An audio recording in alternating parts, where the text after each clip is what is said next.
That week was, I don't know, 2012. So sobrang tagal na, and gives the idea of manifesting legitimacy.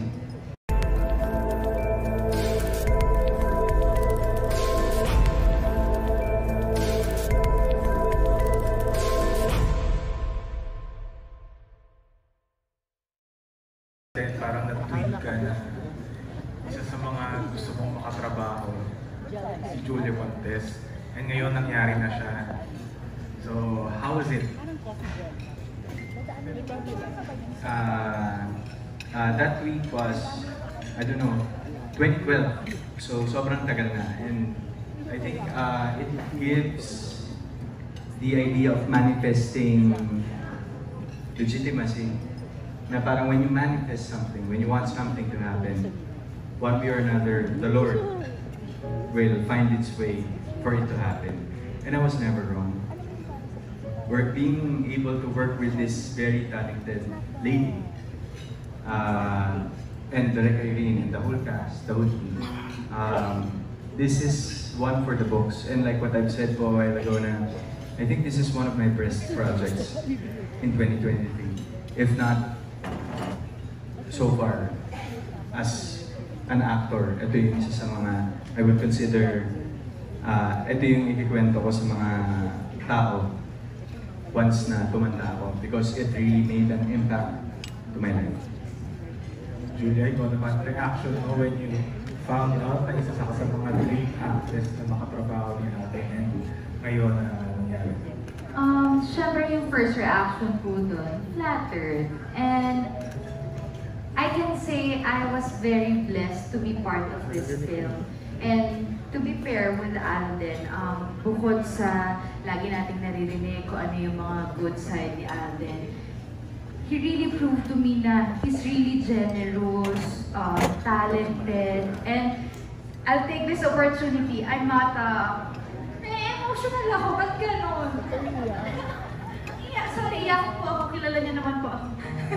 Hindi, super proud ako kasi big part siya nito eh. And this film is really special to me, and this group really made an impact sa akin. So, I think kita naman yun.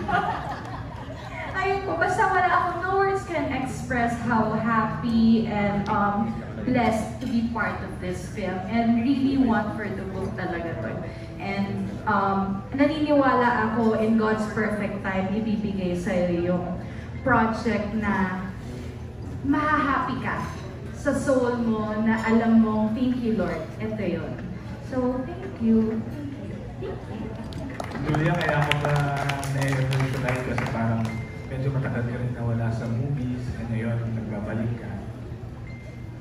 Yes po, saka siguro po kasi meron po talaga ako yung mahiyain side and self-doubt, sobrang taas po yun sa akin. Pero in this film, these two wonderful people made me realize na I can do it. And sila yung nagtiwala. So, parang sabi ko nga po, if they wanna jump, I will jump. Definitely with them. So, ayun po. Nung finally nagkatrabaho na kayo, ano yung, kung in a way, expectation mo, or somehow ito yung na-imagine mo, or kay Julia, and vice versa, na ay, oo nga, tama pala, or ay, hindi pala yun, or ganito pala siya, something like that. Kasi, tagal nyo na din sa industry, pero magkaiba talaga kayo ng, ng networks, diba? Kasi ako naniniwala po, Juanita Rose, na yung expectation minsan, ilulugar mo siya kung saan mo siya gagamitin. And as actors, being able to be in the world of the creatives, parang sa expectation kasi when it comes to acting,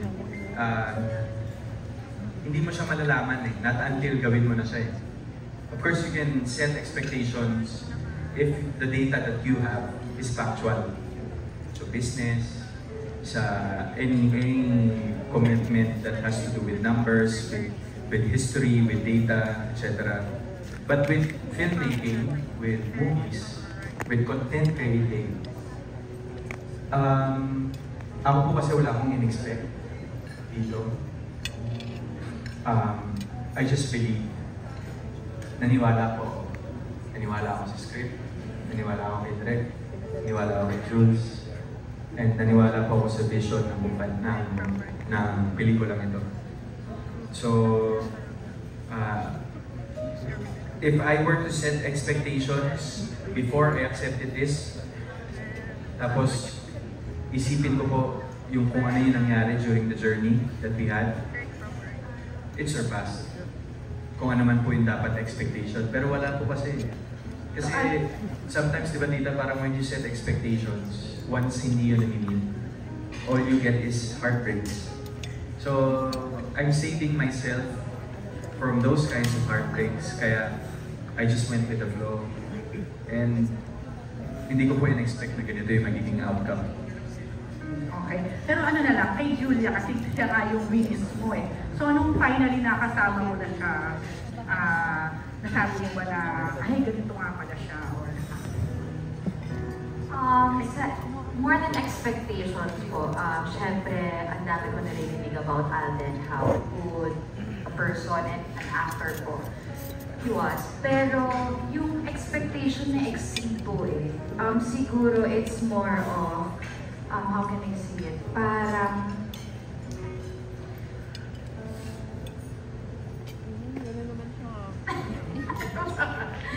siguro talagang ano eh, happy lang talaga. First time ako nawawala ng words. Ganun siya ka,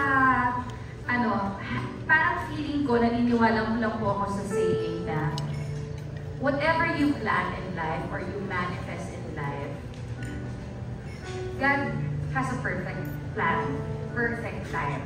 And ito yun. So yun lang talaga siya. Kung isasama ko po ang lahat ng experience with Him, with everybody, God's perfect plan. Paano rin kayo na-convince or from the very start ba gusto nyo na talagang gawin yung mga ganong eksena? Like based on what we saw on the scene drops. Sa akin po kasi as a viewer or as an audience also, na hopeless romantic na mahilig manood ng love story, may specific po akong hinahanap or parang gusto ko kiligin or gusto ko ma-feel yung love. With this film, lahat yung na-experience mo, pero more on a realistic side. Because every relationship, you have a goal or you have a dream na parang sana ganito kami or sana ganito, sana ganyan. But the sana, realization or the reality is, i-work out yun ng two-person. Dun sa film, wala eh, realistic lang po talaga siya and nagkataon, kaya siya ang sarap gampanan kasi the connection is there, genuine actor, generous actor, so tatalon ka lang talaga at ibibigay mo sa eksena kung ano yung binigay sa'yo.